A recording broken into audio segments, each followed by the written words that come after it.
one way we can talk about it from the India context, and also we can talk about the concept globally.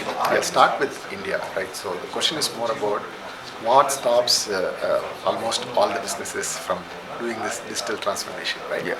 So actually the point here is we spend a lot of time talking about this buzzword called digital transformation, but fundamentally this is actually business transformation. A lot of companies read a lot of articles, they talk to people, and then like you figure out other companies are doing digital transformation.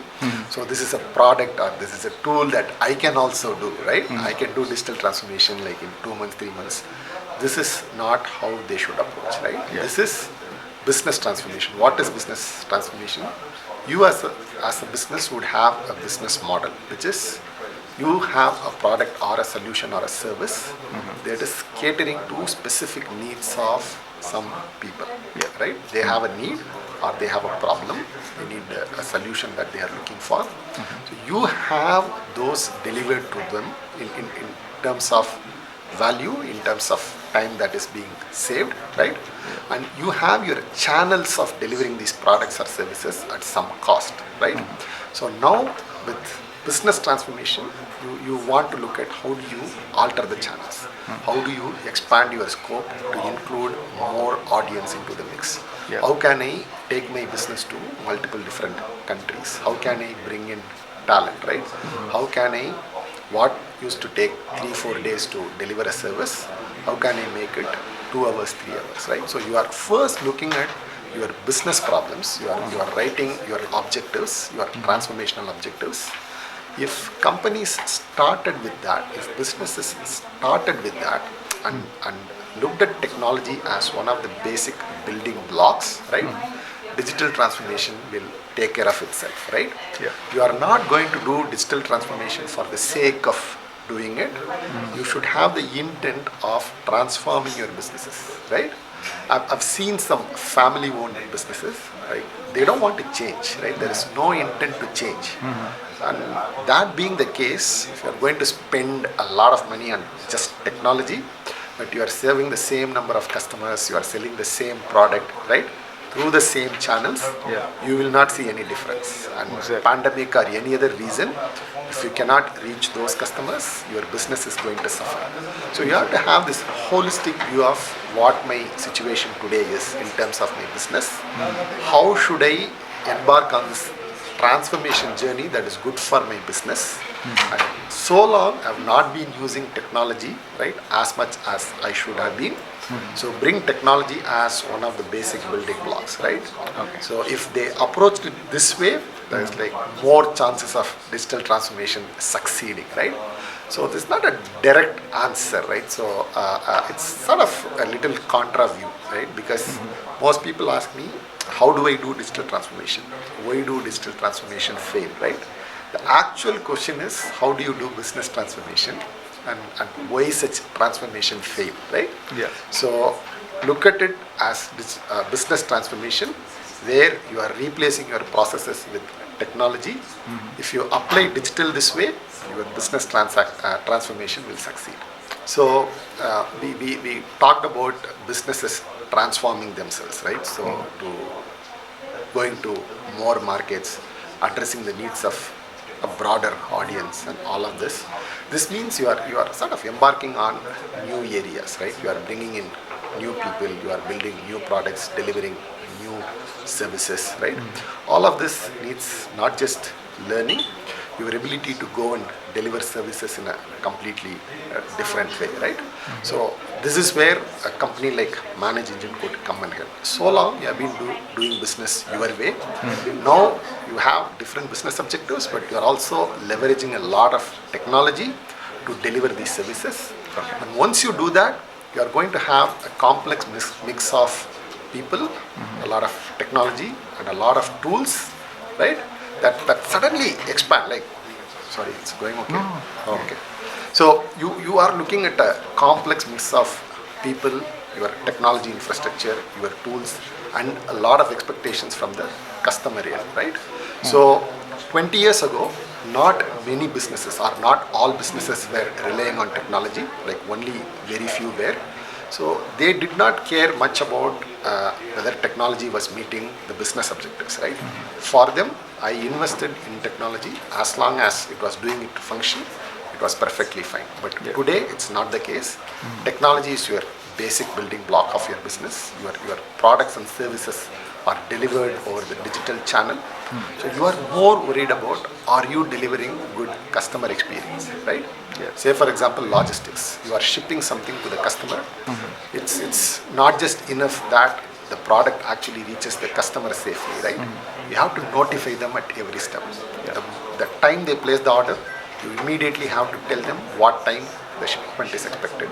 And not only that, at every step of the way, we all know this is enabled today by technology, right? You have technology at all the points where the shipment is collected. So many people are involved on the chain, right? So businesses have to worry about, are we meeting business objectives? Are we delivering on customer experience and all of that? And to be able to do that, they need tools, and which is where ManageEngine steps in, right? Talking about again the shipping example, you need to have a service, right, that is running on the cloud. You need mobile phones where people shipping the product are inputting data. They just say, I've picked the shipment, and the person who delivers just types in saying I've delivered it, right? Immediately the customer gets a notification. Immediately your inventory gets updated. All of this happens seamlessly. These are complex workflows, but to make this happen, you need to make sure the systems are up and running all the time. The mobile device that the person carries is working all the time. There is no security issue with the device, or there is no malware in the device that could actually cripple the application, because all it takes is one small incident, one unpatched laptop or a device that could bring this whole chain down, right? Exactly. So your shipment gets misplaced, your shipment gets delayed and all of that. So we have tools in ManageEngine that would help manage this complete infrastructure. You could be a logistics company, you could be an insurance company, right? You could be in media and entertainment, right? So you have technology infrastructure serving your customers. We take care of managing that technology infrastructure in terms of meeting your business objectives. So to make one thing clear, Zoho and ManageEngine, we are technically the same business entity. We are one company. So at multiple levels, this synergy exists, right? Say for example, so ManageEngine has a lot of cloud products, right? So technically, ManageEngine products and Zoho products sit on the same stack, sit on the same library. We reuse a lot of software between Zoho and ManageEngine. So if you are a customer of Zoho, was already signed up with a Zoho application, or starting to use it as an organization, if you want to add a ManageEngine product to the mix, you don't have to separately sign up for that at all, right? ManageEngine runs in the same context for that customer. If you have a CRM system, if you have a finance system, or if you have HR management system from Zoho, for the customer to bring endpoint management or service delivery or service management, it is very, very seamless. They don't have to, again, sign up separately. Things integrate contextually, things get delivered to them seamlessly, right? So this is how we synergize at multiple levels between Zoho and ManageEngine. And this also helps us serve customers better, right? Because we are treating customers in the same context. Businesses are primarily they have two objectives today, right? So one is to serve their customers, right? That is why a business exists. And then you have your employees, and you need to help them serve the customers better, right? So on one side you need to take care of employees, and on the other side you also have to take care of your customers, their experience, their expectations. So between Zoho and ManageEngine, we supply software to do both, right? Take care of your employees, take care of your customers, and they come together in a nice way contextually. So ManageEngine, as you would know, we are in the 20th year of operation, and ManageEngine even predates Zoho. So ManageEngine came into being in 2002, and Zoho was born in 2005. So over the last 20 years, ManageEngine has a global footprint of 280,000 customers, right? So across the globe. The same period, we would have served about 20,000 customers in India, right? So because of how the digital maturity was very different way back in 2002 in India, when we started, we primarily were serving the North American market. Slowly we moved on to serving the European market, Australia, Canada, right, Middle East. Yeah. And India was like slow, relatively slow in technology adoption. But once the adoption started, suddenly skyrocketed, right? And in the last 5 years, so from being very low in the list, so today India is the third biggest market for ManageEngine, right? And it looks like easily become number two and even number one, not too far from now, right? Yeah. So talking specifically about India as a market, in the last 5 years, from 2017 to 2022, as we speak now, we have grown cumulatively about 213%, right? 213. So just between 2020 and 2021, so we were able to grow 60% in India, right? Very good. So India is like one of the largest growth market for us now, right? So it used to be other countries before, but in the last 3 years particularly, India is growing like really, really aggressively, primarily because of how digitally mature India is, how the mindset is changing, people are willing to invest in technology, right? All of that. So this is the growth rate, 60% in India in the most recent year. Talking specifically about industries, right? And industries where there are like mandates and regulations. Say, for example, RBI has mandates for every company in BFSI to actually have processes in place, tools in place in terms of how they manage their technology infrastructure, right? Every asset should be managed, should be tracked, right? You should have all the audit trails of what happens with all of your hardware asset, software asset, all of your information asset. So there is really a good uptick in terms of industries like this. So BFSI is one, pharma is another. So pharma, we are like growing at 235% as a vertical. Very good. So BFSI would be 150. So education, where like students come in thousands, and every year you also have thousands of students leaving the technology infrastructure, right? So today, every school and college you take, you have accounts for each of the students, right? Because you need to access online resources, right? You need management, you need technology management. So education is seeing a 3-digit growth in India as well, right? So these three I would say would be the top verticals growing very, very fast in India. Okay. Logistics, media, entertainment, manufacturing and production, they are like following very closely. We started ManageEngine. So one of the things that we believed is like we'll go to customers directly, because we found internet, right, or online marketing or reaching out directly to customers was the viable way of doing business, because you are cutting a lot of margin in terms of having partners and all that, right? But later we realized as the products matured, right, you cannot do everything online. There is only so much you could do self-service. There is only so much you could do online.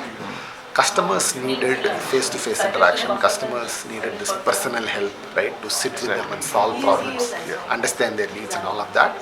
So obviously we cannot be present in all the countries, in all the states, all the cities. That's when we started with our partner network with a very, very open mind. Initially, it would be non-English speaking nations around the world, primarily Europe, Latin America, Middle East, right, and Southeast Asia, where we have partners. Typically, we would have like one major distributor that would work with their own resellers. So from a ManageEngine perspective, we would still be dealing with one partner per country was the model. But when India adoption started to grow, we definitely wanted to take the channel route, because we as a business understand how important distribution is, right? So one thing is to build the products, right? One thing is to market them, sell them. The other thing is also to build distribution channel. This is true for even software. So especially in a market like India, where customers expect this personal attention, personal engagement. So we absolutely could not scale to the levels of expectation. So in India, we have multiple different types of partner network. We obviously have a few distributors. We also work directly with the transactional partners. We have value-added resellers. We have major system integrators as our key partners in India. This includes Tata Consultancy Services. This includes Birlasoft. We work with different types of partners at different levels. And what is 5 or 10 number of partners in other countries? In India, we are talking about 300 partners, right? And which is only growing every year, right? So India, the dynamics and the demographics are very, very different. Even across states, the way you do business has some subtle differences. So in India, we are primarily looking to go through the distribution channel, and the number would only keep going up and up. For more updates from CXO TV, please like and subscribe to our channel.